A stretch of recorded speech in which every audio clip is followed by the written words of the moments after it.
Hello, Vichu. Let's read the question. A uniform rod of mass m, length L, and area of cross section A is rotated about an axis passing through one of its ends and perpendicular to its length with constant angular velocity omega in a horizontal plane. If y is the Young's modulus of the material of rod, the increase in its length due to rotation of rod is. So बच्चों given है हमें question में एक uniform rod का mass given है m, इसकी length है l, area of cross section is a और ये रॉड अपने एक एंड के about constant angular velocity omega से हॉरिजॉन्टल प्लेन में रोटेट होती है। रॉड के मटेरियल का यंग्स मॉड्यूलस है y। तो बच्चों हमें रोटेशन के कारण रॉड में जो लेंथ इंक्रीज होगी इसको मान लेते हैं डेल l। इसका एक्सप्रेशन दिए हुए ऑप्शंस में से फाइंड करना है। तो सबसे पहले हम डायग्राम ड्रॉ कर लेते हैं for simplicity. Late this be the horizontal rod, horizontal orientation रख दिया हम लोगों ने। अब एक्सिस ऑफ रोटेशन इसके एक एंड से पास हो रहा है, तो बच्चों मान लेते हैं इस रॉड की नेमिंग है हमारे पास ए बी। ठीक, अब एक्सिस ऑफ रोटेशन के अबाउट ये हॉरिजॉन्टल प्लेन में इस तरह से सर्कल में रोटेट हो रही है और इसकी एंगुलर वेलोसिटी गिवन है ओमेगा। सो बच्चों इसमें रॉड में जो भी इलोंगेशन इसकी रोटेशन इसकी इलास्टिसिटी के कारण प्रोड्यूस होगा that we have to find. तो इसके लिए हम सबसे पहले रॉड की लीनियर मास डेंसिटी ले लेते हैं mu, which is mass per unit length of the rod.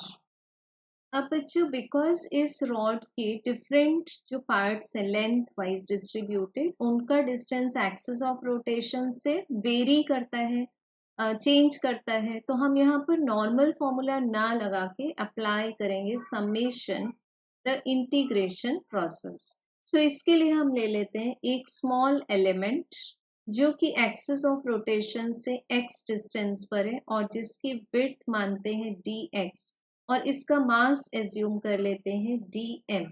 सो बच्चों हमें इस एक्सप्रेशन से dm means mass of small element का आंसर मिल जाएगा म्यू मल्टीप्लाइड बाय dx।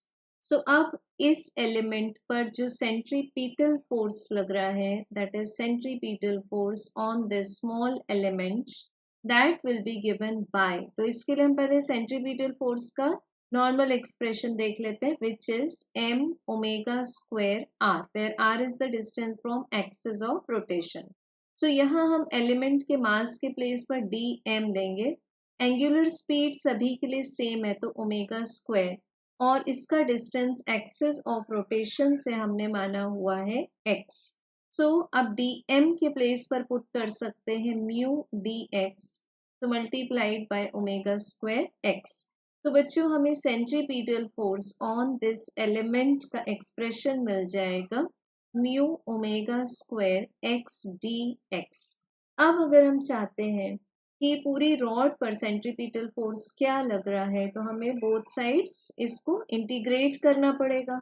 अब ये जो फोर्स है ये कौन प्रोवाइड करता है, because this is a real force, so this is provided by the tension in the uniform rod. And tension क्यों प्रोवाइड हो रही है, due to the elasticity in the material. So यहाँ पर हम टेंशन को निकाल सकते हैं by integrating the centripetal force of the element. So this will be equals to, हमारे पास म्यू ओमेगा स्क्वायर कांस्टेंट है तो ये आउटसाइड आ जाएगा। सो हम इंटीग्रेट करेंगे x को with respect to dx and the limit will be from x to l। So बच्चों यहाँ टेंशन का आंसर आ जाएगा mu omega square divided by 2 with in bracket l square minus x square. As we know integration of x is equal to x square divided by 2 और उसमें जब हम limits apply करेंगे तो हमें ये एक्सप्रेशन मिल गया। So let this be equation number 1। अब बच्चों आगे क्या है, टेंशन के कारण हमें टेंशन के कारण क्या मिलेगी, the increase in the length of the element, क्योंकि अभी तक तो हमने एक एलिमेंट ही दिखाया हुआ था फिगर में, तो मान लेते हैं कि इंक्रीज इन एलिमेंट है हमारे पास में dl। सो अब हमें यंग्स मॉड्यूलस से क्या मिलता है, longitudinal stress divided by longitudinal strain. तो longitudinal stress is force per unit area, तो फोर्स प्रोवाइड हो रहा है टेंशन से, और स्ट्रेन को लिख सकते हैं for this element only dl divided by the original length of the element that is dx। सो अब यहाँ से बच्चों हमें यंग्स मॉड्यूलस का एक्सप्रेशन मिलेगा p dx divided by a dl। सो हम फाइंड कर लेंगे change in length of the small element which is equals to p dx divided by ay। अब बच्चों हम इसको जब बोथ साइड्स इंटीग्रेट करेंगे तो हमें पूरी रॉड के लिए इलोंगेशन यानी कि चेंज इन लेंथ मिल जाएगा।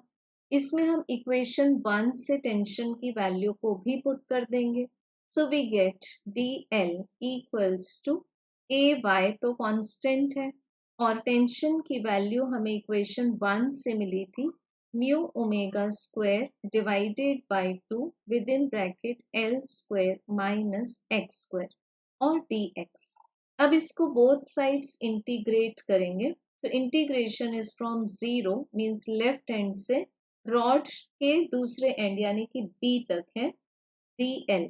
दिस इज इक्वल्स टू, इसमें से भी कॉन्स्टेंट्स को बाहर ले लेंगे, तो mu omega square divided by 2ay and integration of L square minus x square and the limits are from 0 to L।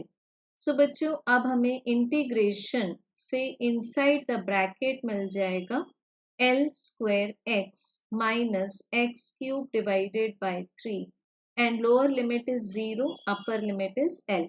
Integration करने के बाद हम लोग लिमिट्स को राइट में लिख देते हैं। So we get complete elongation, तो कंप्लीट एलोंगेशन को मान लेते हैं हम डेल एल से रिप्रेजेंट कर दिया। सो this is mu omega square divided by 2ay, limit put कर दी, हायर लिमिट पुट की पहले L cube minus L cube by 3 and lower limit 0 put करने से वो एज इट इज रहेगा। सो इनसाइड द ब्रैकेट क्या आएगा हमारे पास, this will be, this is 2l cube divided by 3। so यहाँ से 2 कैंसिल हो जाएगा। अब हम म्यू को पुट कर सकते हैं पूरी रॉड के लिए m divided by l। So जब म्यू को m बाय l पुट करेंगे तो we get elongation equals to omega square l square divided by 3ay and it is multiplied by m। So बच्चों इसका करेक्ट आंसर मिलता है हमें option number 3 से। I hope you understood well. Thank you.